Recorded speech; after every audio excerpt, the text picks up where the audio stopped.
So, good afternoon to everyone. Um, let's start from questions. Do you have any question regarding what we said last time?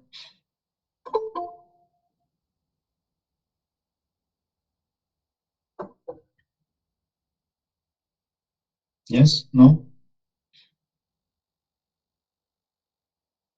Seems not. Yes. Okay. So let me try to present.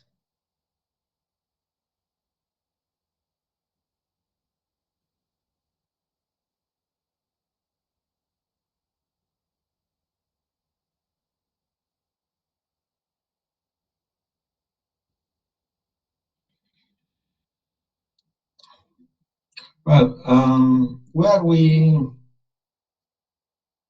stopped last time here, did we do this? Yes, we do. So what slide? Do you remember it?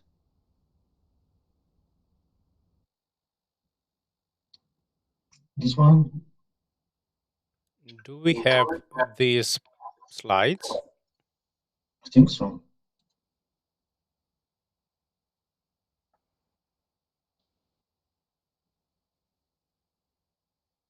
Can you check? No, we don't have the slides. No, these ones? No.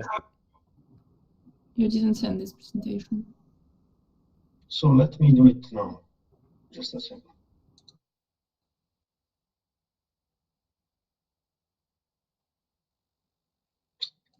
Let me send it now.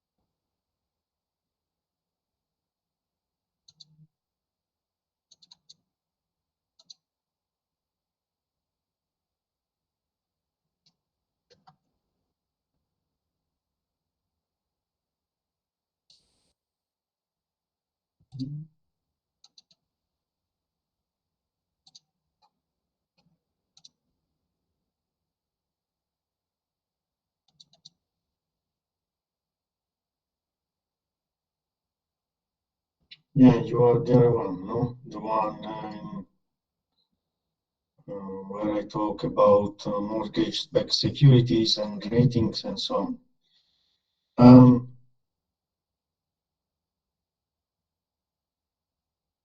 Yes, let me. You are right. Let me send this one.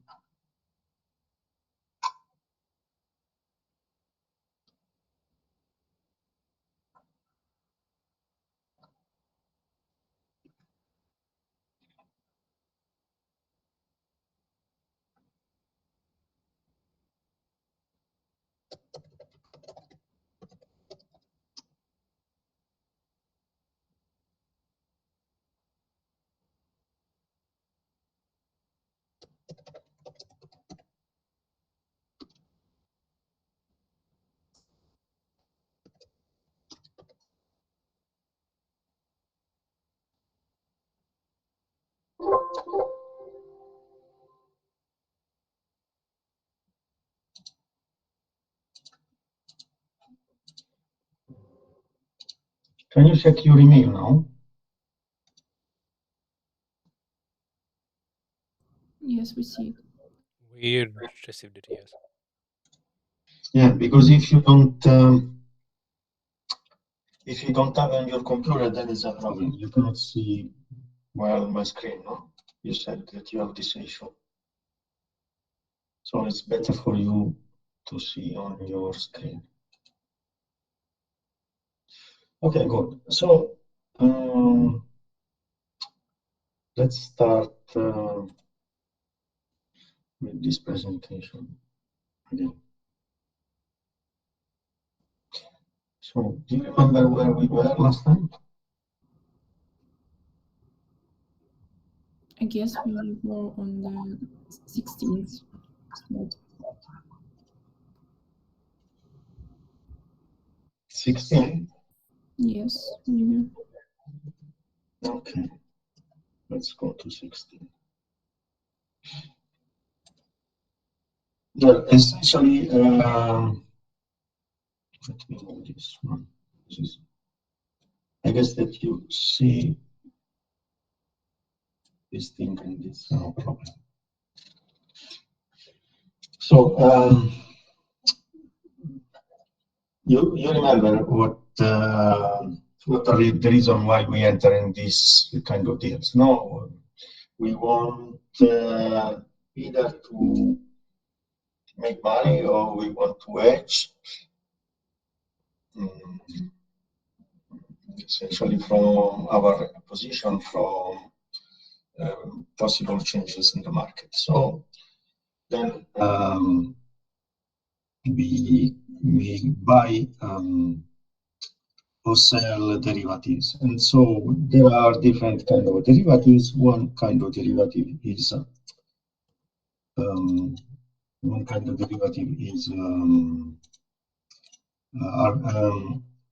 it's a future, another one is options, another one is forward, and so on. Did I mention what is the difference between futures and forwards? Probably not. Okay, essentially they are the same thing, but the difference is that the futures are traded in regulated markets. Do you know what is a future?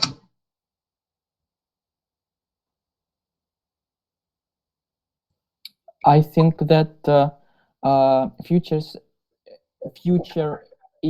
is a contract, so it cannot be traded on a market.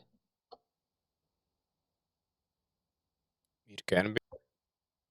It's just the derivative like an option. Yes. Okay, maybe I confused with something else. No, Kirill, don't worry. It's good that you say what you know, because in this way we can clarify mistakes or whatever. So on the market, essentially, you have contracts. What is traded is always a contract.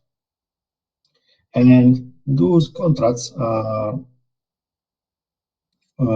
essentially obligations by one or two parties. So, for example, regarding a bond, when you buy a bond, then the other party, the issuer, is promising to pay you the interest plus the principal, no? Great. Mm-hmm. Okay. So essentially, whatever you see in the market normally is a contract. It can be a bond, it can be a derivative, whatever. And by derivative, we say that is a special kind of contract where that it takes the value, originates the value from what happens to something else, so the underlying. That's why it derivates its value from something else. Okay. And regarding the future, yes, the future or forward, we said that essentially you are the same. The one forward, with the difference that the forward not traded in regulated market, and then that is a contract in which the two parties have an obligation. What is the obligation of the two parties? Clear? Do you remember it? I know that either this is contract long or short. One side have to one side agreed to sell and another side agreed to buy. Correct. So essentially, is a zero-sum game. Do you know what is the meaning of this? Zero-sum game. May you repeat, please? I don't understand. Yeah. Is a zero-sum game. Do you know what is the meaning of this? Zero-sum game. This expression. May you write it in the chat? Yeah, I do it.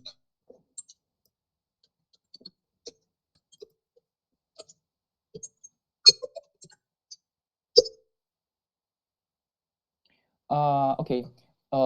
Yeah, I understand this thing. You know that. Yeah. So there are two parties, and one is what. So if one lose 1 ruble, the other one gains 1 ruble. Okay.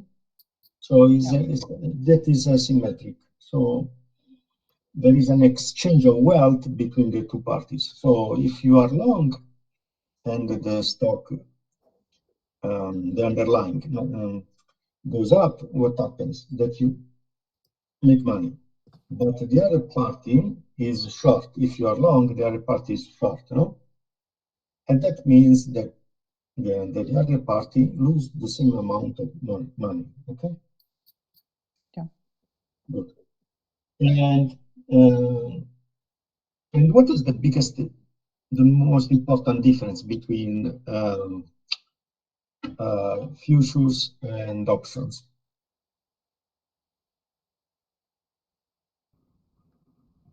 Maybe that futures implies obligation and options implies right? Yeah, more or less.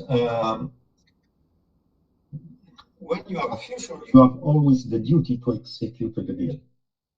You cannot decide to not execute it. You have always the duty to do it. So if you lose or not, you have always the obligation. And then regarding instead the option, there is one side that is the buyer that has the right to execute the deal or not, to exercise the option or not. The other party, who is the seller, is always obliged. It's clear, this difference? Okay, good. So, and then back to this slide. Well, let me enlarge it. Well, you have a profit on your share on the blue line when the share goes up, if you are long share, and then you have a loss on your share if the price goes down with respect to this initial value. This is in the middle. But then you can short a future, and then you can compensate. You can offset the two, the profit on, in this case, on the right hand side, and the loss on this side, on the left hand side.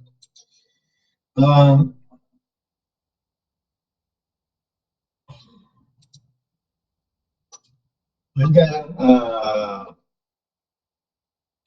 well, what about derivatives? We said that yes, we want derivatives for several reasons. One of these is to increase liquidity, another one is for price discovery, and so on. Do you have in mind, clearly in mind, what means price discovery?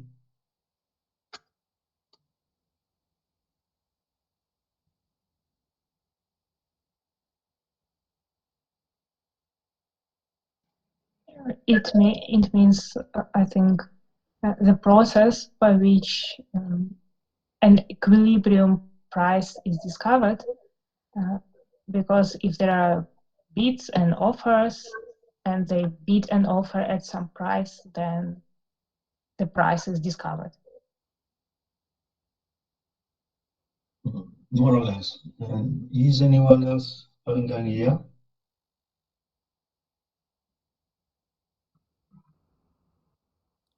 I agree.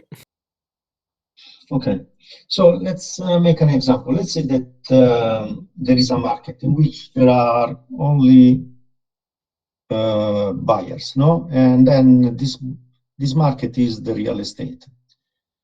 And what happens then? In reality, it's difficult to see that the price maybe is not the real price, the real value of those assets of the real estate are not reflected in the current valuations for the simple reasons that you cannot see sellers.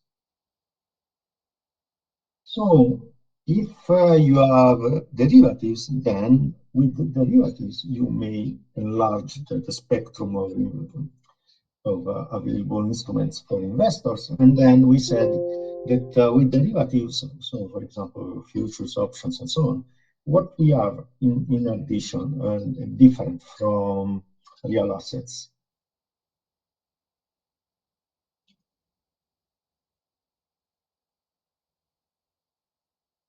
The leverage, if you remember, no? So you can take a position in the market even if you don't have the full amount.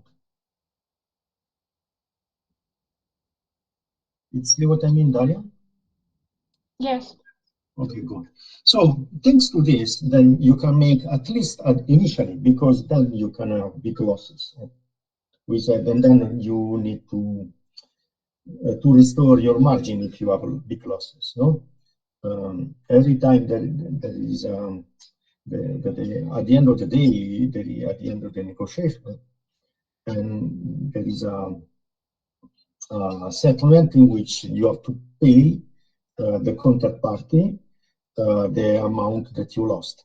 So, because we said from the other part, on the other side, there is someone that is making money. So if you lose, someone else gains. And then, thanks to this, to the fact that you have big leverage, then you can enter the market and then you can take a short position. And this could be in your favor if thanks to what you have done and the other people that have done, the market goes down, and then because of this, then the price can change and can be reduced in a way that the balance between buyers and sellers can be effectively restored. Because you know, sometimes it's difficult to take a short position with the real assets. See what I mean? Yeah. So you can be long with the real assets, but it's difficult to be short with the real assets. That's why if you have derivatives, then you can take the opposite position, and then maybe you can be right, and then this helps the market to price that is closer to the real value of that asset. So let's go back to the presentation. Okay, so there are also structured instruments. And do you know what is the meaning of structured instruments? No. Structured instruments often are a mix between real assets and derivatives. So, for example, if you want to have an instrument that has an upside regarding the market, and a fixed floor that you think that below that you cannot, you shouldn't go. So that could be a composition of a bond and a call option, for example. No, then with a bond you get given return, and then it could be a risk-free bond. No? And when the option, you can get a call option, you can get a potential upside on the market, and if you think you can invest in this option all your forecasted investments. So let me make an example.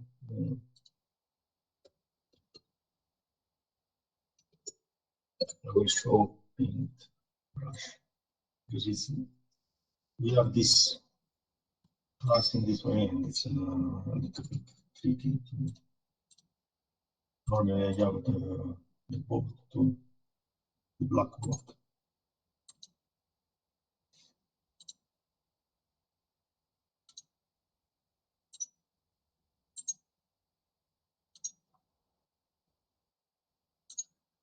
Can you see this? The paintbrush? Yes. Yes. Okay.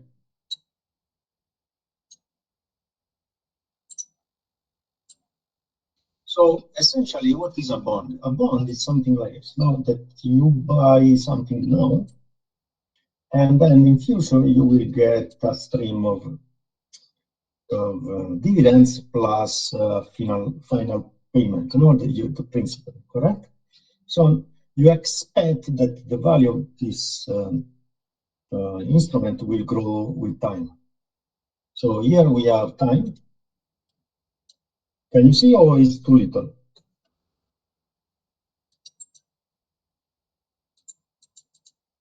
Hello? Now it's better. Here you have time. So when you have a problem, tell me, because then I don't know if you don't tell me. And then here you have the value, the price of this thing, right? Of the bond.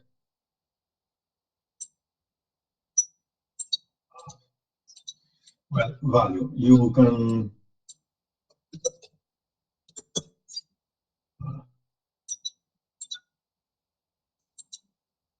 well, you understand it, okay? Yeah, I told you. Here you have the value, okay? So let's say that at the end, for example, you will get 100, okay? This would be one. Oh, it doesn't work. Okay, this thing. Oh, okay, this is 100. And then what happens? Then you know that here you don't invest 100. Okay, you to buy at this time maybe you have to invest just you know 94. It's not interesting.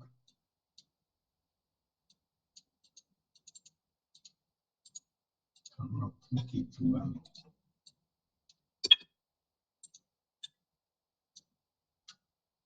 Okay,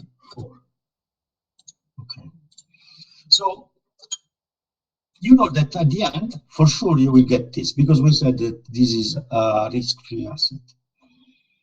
And if you invest just 94 now, in this moment, what you get?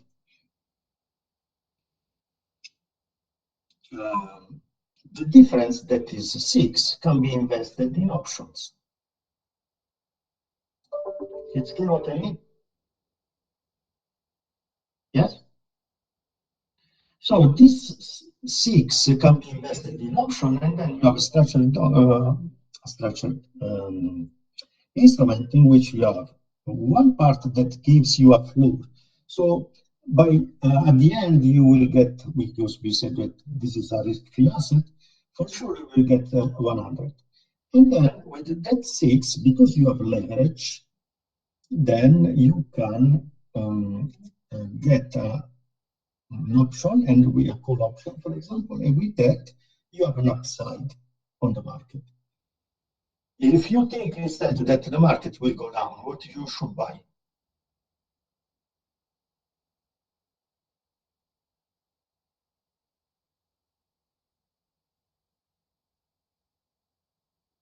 If you think the market will go down, what you should buy? Put option. You buy a put, yes? And so in the worst case, what can happen?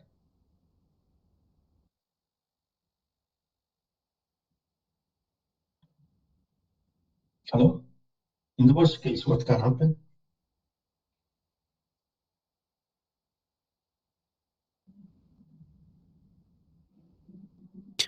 Do we assume that we know for sure that the value of our asset is growing or declining? Is it the fact?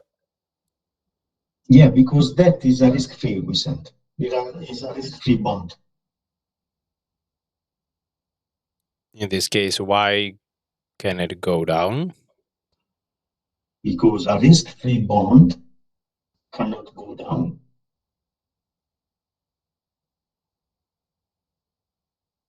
It's clear what I mean, Nick? You buy, for example, a zero coupon. This is a zero coupon. What happens? That you get at the end 100, but now you don't invest 100. You invest only 94. And what is your interest? 6. 6. So you have 100 as an investment. 6 is invested in the option. And 94 is invested in the bond. So in the worst case, what can happen?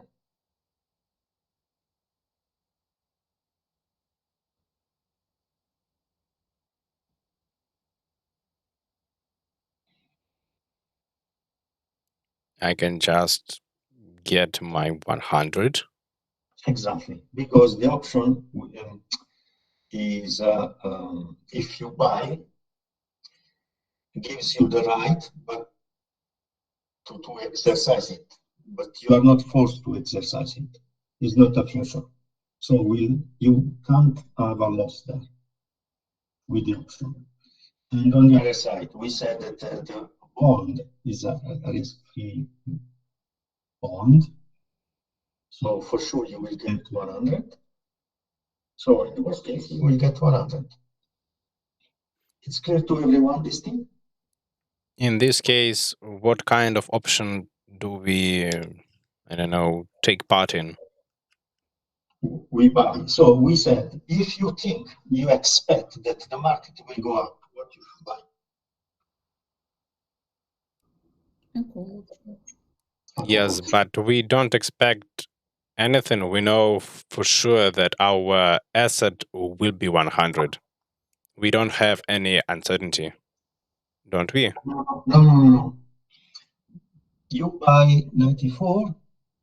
With 94, you buy your bond. But the option is invested on, for example, the underlying of the option can be the Standard Poor's, the MOEX, or whatever. Okay. It's clear, Nick? You have So- two sides. We said it's a structured instrument. It's an instrument that is made of different components. One, in this case, is a bond. The other one is an option, which is a derivative. It's a structured instrument. Yes, okay. I got it. Vladislav, Yeah, it's clear? of course.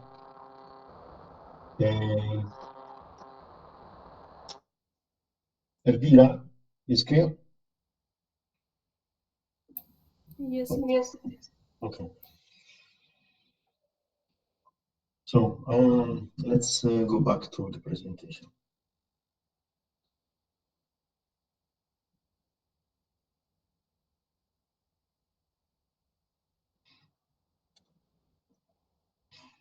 Okay, so we have different kind of structured instruments traded on exchange or not. They may have margin requirements, and then they normally we said that futures are market to market daily, what means that every day there is a price, and based on this price, you know that you have to settle the difference. If you lose money, you have to increase you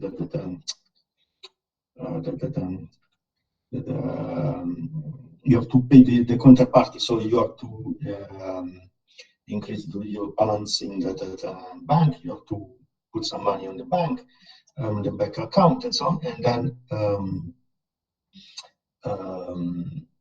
the opposite if you earn money. And then, well, then there are instruments that are less flexible, that they may not provide upside while protecting against downside. So, for example, what we said before, over 100 of initial investment, only 6 are invested in options. So it depends on the price of the option. It could be that that amount is too little. So here we have these things that you know already, and we don't need to comment so much about this slide. And then also, I think that you know this well. So you have a strike price, maximum profit, maximum loss, and so on. So in the worst case, we said that the example that we have made before, the example that we have made before, what happens? That we get only 100. No, we said that if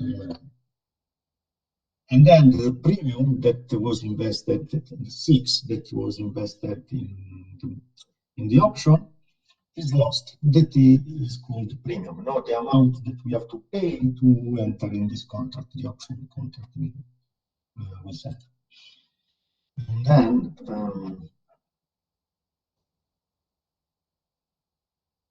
this is an example. So then you have a call option. Then if you short the call, then you get the premium, and until here you are fine, but then you start to, after this price, you start to lose money. And then when you do this kind of investment, when you sell an option, a call,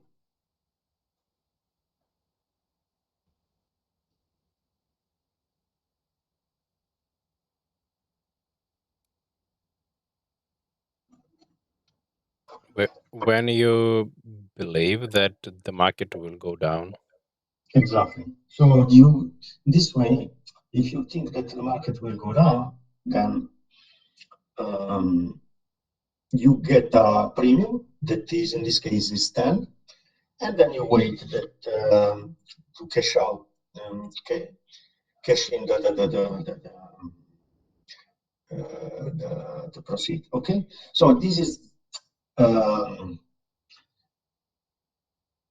a strategy. But then let's say that the market now is at 100.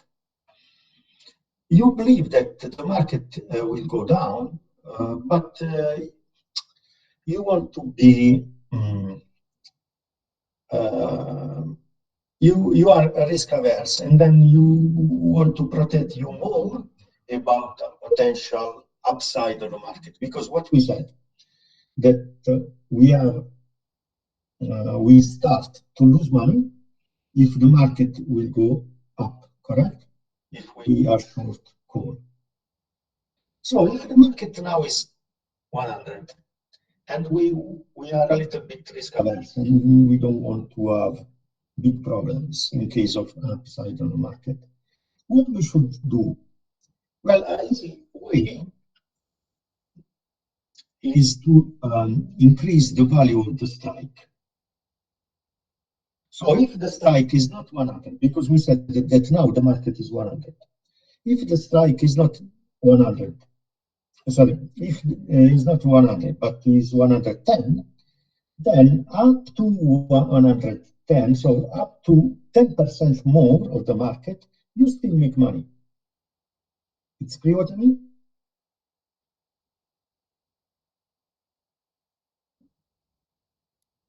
Yes. Let me see if I can change it.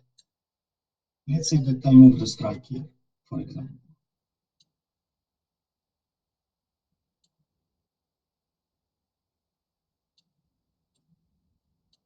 I'm destroying the presentation, but I'm trying to express this thing.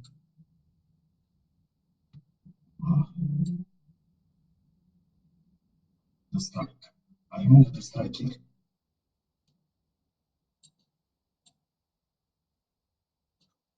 It's clear? Yes. So in this way, if the market is at 110, I'm still making money, yes? And then if I'm more risk averse, well, I move the strike not to 110, but I move the strike to 130, 140. What happens if I move the strike to the right? The market now is at 10, 100. What happens when I move the strike to the right?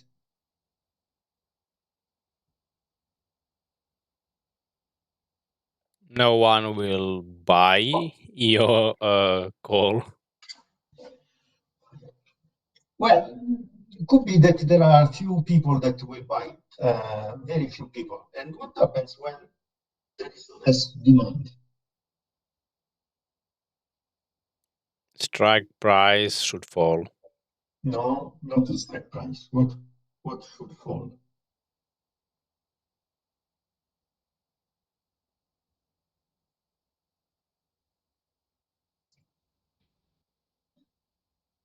Like the stock price? No, the stock price, you cannot change it.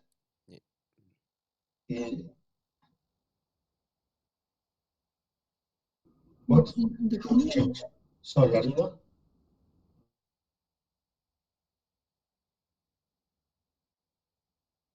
Say it, Arina. I didn't understand what you said. The premium should fall. Correct, the premium. So, of course, if what you sell is less interesting, the price that you will get is lower. It's clear what I mean? Daria? Yes. Clear? Yes, it's clear. Good. So, at the end, well, you can move this strike price to, I don't know, 1,000. We are at 100 now, no? And we can move this to 1,000, to the strike price. I mean. But what happens? This thing will go to 0. Yes? Now, let me restore the presentation. Okay, so this thing.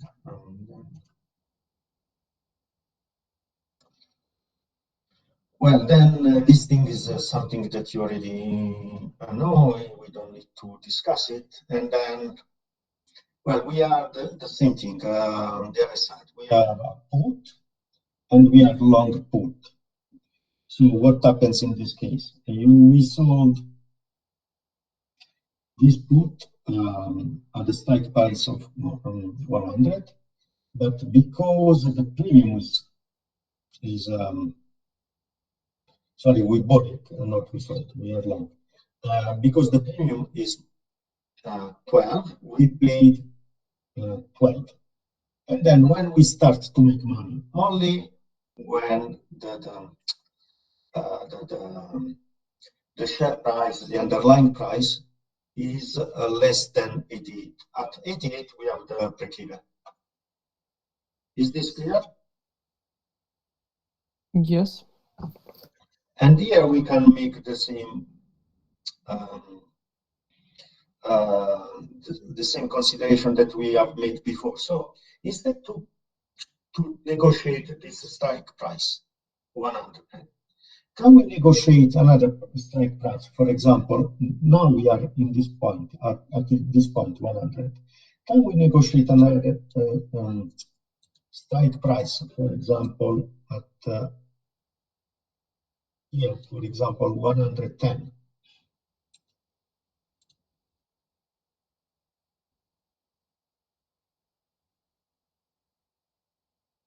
Yes or no?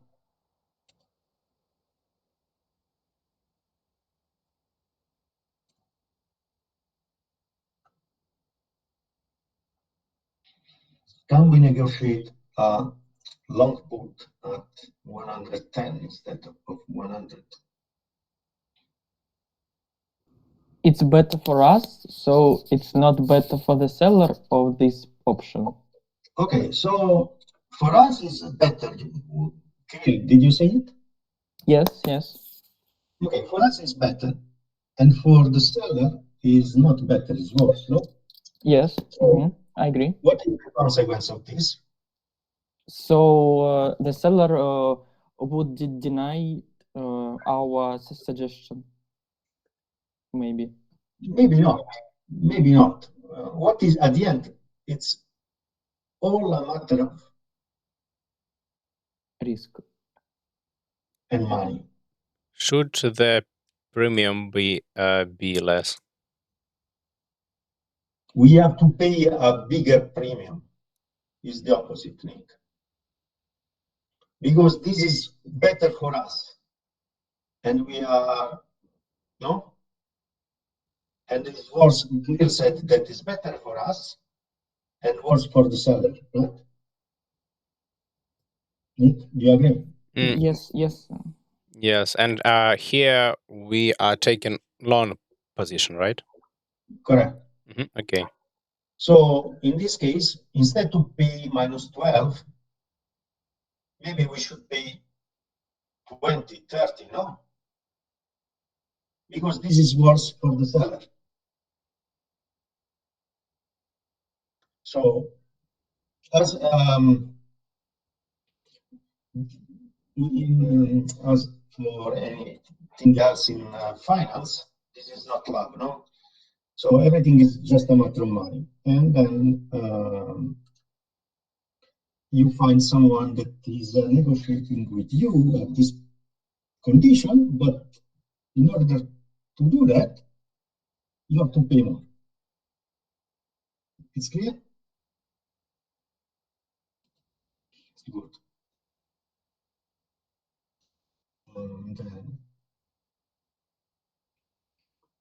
And then we have a short put option, and then you can make some similar consideration. So, and then when you do this, well, when you are neutral or bullish, in this case, no. So these are all the possible combinations. And then we have futures here, and then why, in which case we want to be long future.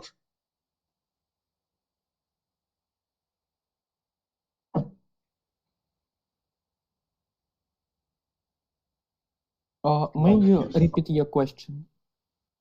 Yes. When, in which case you buy a future.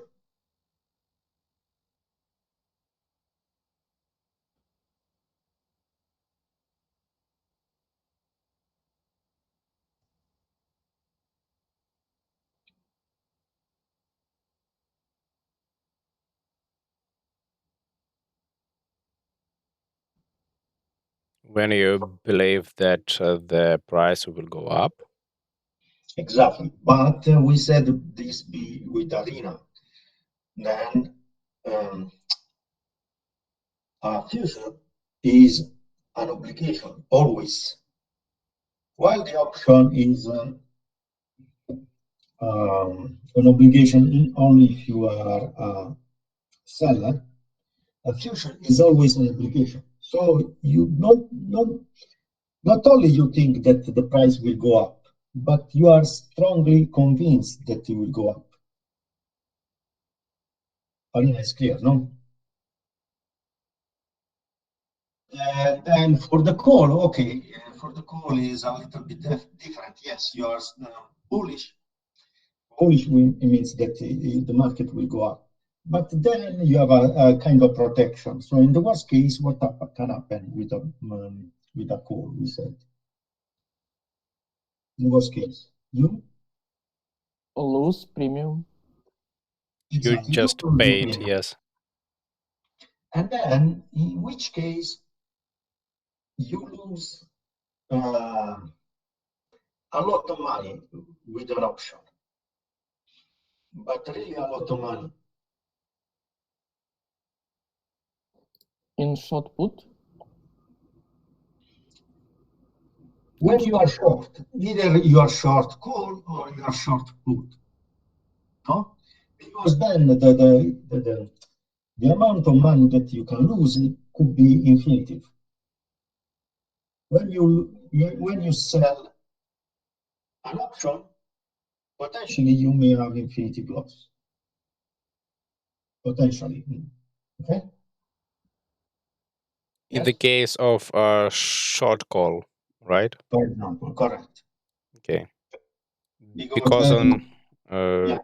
in a short put you can't get infinite loss. Well, short put, then the worst case that what can be the worst case?